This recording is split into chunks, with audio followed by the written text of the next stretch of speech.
Саламатсыздарбы? Единая налоговая декларация.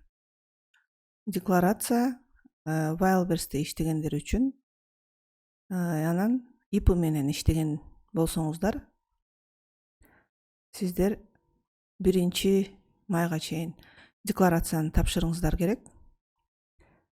Ушул эле форманы тандайсыздар, 102 жана 5. Перейтини басабыз. Перейтини баскандан кийин ушундай форма ачылат. Эгер сиз 1-жолу тапшырып аткан болсоңуз, первоначальныйды тандайсыз. Андан кийин бул жеке өзүңүздүн данныйларыңыз чыгат. Данныйларыңыз чыкпаган жерлерге сиз бул жерлерди толтурасыз.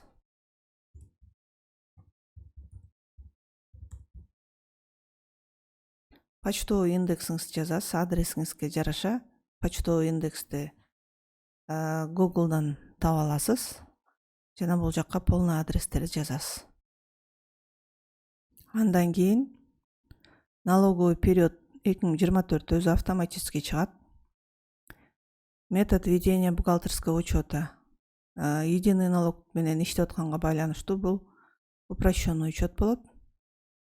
Наличие налоговой политики, эч кандай налоговый политика жөнүндө документ толтурбай, документти жазбай, ошондой документ берилбесе нет дейсиз. Баарыңыздардыкы эле налоговый политика жок, эч кимдики. Бул чоң организациялардыкы же болбосо бухгалтерский фирмалардыкы болот. Метод налогового учета. Wildberries'тер сиздер ККМ колдонбойсуздар. СФ менен иштейсиздер.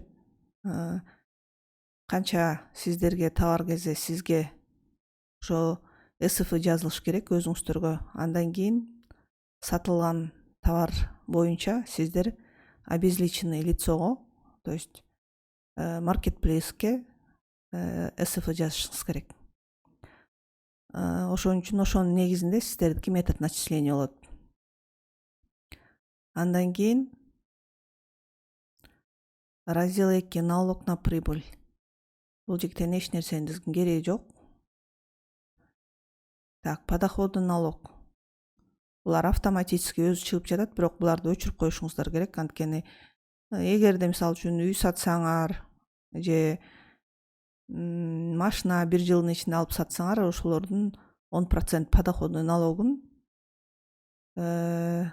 мамлекетке төлөшүңөр керек. Эгер андай сатпасаңар, анда бул жакка көргөзбөйсүздөр да. Буларды так.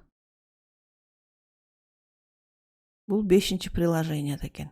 5-чи приложенияны ачып алабыз.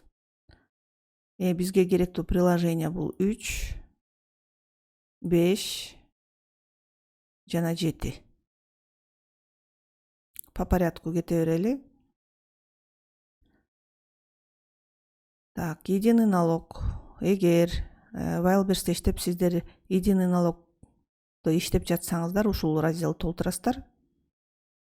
Эгерде электронный торговля менен түзүлгөн болсо, сиздин жанагы бланкта электронный торговля деп галочка болуп, сиз электронный торговляга боюнча отчет берип жатсаңыз, анда ушул 5-чи разделди толтурасыздар.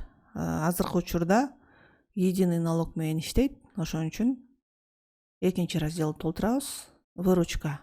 1 жылдын выручкасын карайбыз. 1 жылдын ичинде сиздер канча суммага товар саттыңыздар. Ошол сумманы ушул жерге көрсөтөсүздөр. Сиздин ошо 1 жылда канча суммага товар саткан болсоңуз, ошону бул жакка отчетко киргизгенсиз да. Ошол отчеттордон, квартальный отчеттордон карап аласыз, же болбосо банктан выписка сурап, ошол банктагы 1 жылдык выписка аркылуу жазасыз. Бул жакта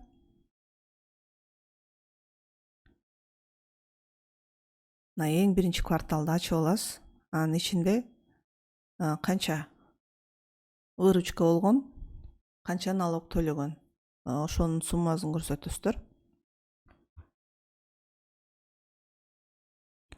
1 жылдык выручка бул жерде 367.023 сом. Андан кийин налог. Канча налог төлөдүз? Единый налог Wildberries'тер 2% төлөшөт. Ошо 367.000ден 2%ын ушул жерге жазабыз. 378.123 сом 1 жылдын выручкасы көбөйтөбүз 2%ке 7.562 сом 46 тыйын. Ошол 309 ячейкага жазылат. Так, андан сырткары бул жерге расход. Wildberries'те иштегендердин расходу эми соцфондко төлөйсүздөр. ИПлар бир гана соцфондко төлөйт. Андан башка расходду, мисалы үчүн, эгер СФ бар болсо сиздерде. Бул жерде азыр СФ жок. Эгер СФ жазып, кандай расходторго сиздер счет фактура алган болсоңуздар, ушул жерге жазасыздар да, кандай товар алып, бирок обязательно подтверждающий документ болуш керек да. Соцфондго 1093 сом 98 тыйындан экен. Бул райондуку. Районго жараша болот. Көбөйтөбүз апрелден баштап төлөп келатыптыр. Ошондо апрель, май, июнь, июль, август, сентябрь, октябрь, ноябрь, декабрь 9 айга көбөйтөбүз. 9845 сом. Ушул жерге 9845 сом 82 тыйын. 9845 сом 82 тыйын расходко жазабыз. Эгер башка подтверждающий расходторуңуз болсо, обязательно бул жерге кошуп жазасыздар. Андан кийин башка дагы, так, 5-чи приложение. Бул жерде буларды өчүрөбүз. Анткени эч кандай эч нерсе саткан эмес, кээде ошондо чыгып калат. Анан 7-чи налог на имущество. Имуществодан бул жерде жилое здание бар экен. Жилой дом эмес, квартира. Аны биз кайсы жактан карайбыз? Бул жерден недвижимое имуществону карайбыз, жылды тандайбыз жана найти кылабыз. Найти кылганда бул недвижимосттун данныйлары чыгат жана стрелканы басабыз. Бул жактан карайбыз. Площадь 70 квадрат. Кыргызстан боюнча квартираларга 80 квадраттан өйдө гана налог төлөнөт. Эгер бир эле квартираңыз болсо. Ошон үчүн буга налог төлөнбөйт. Кайра бул жакка келебиз дагы. Необлагаемый болот. Сумма налога 0 болот. Жана бул жерге 31 декабрды коюп коесуздар. Анан ылдый түшөбүз. Так, машина бар экен. Легковой. Так, бул жерден облагаемый. Сумма налога. Аны кай жерден көрөбүз? Аны биз могу движимое имуществодан карайбыз. Выберить, найти. Бул жерде чыгат. Далее. 585 тыйын. Ошону коюп жазып коебуз. Так, 585. Бул жерге чыгып калды. Дальше башка эч нерсени толтурбайбыз. Сохранить кнопкасын басабыз. Сохранить. Дальше эмне кылышты билесиздер. Ожидает отправки деп турат.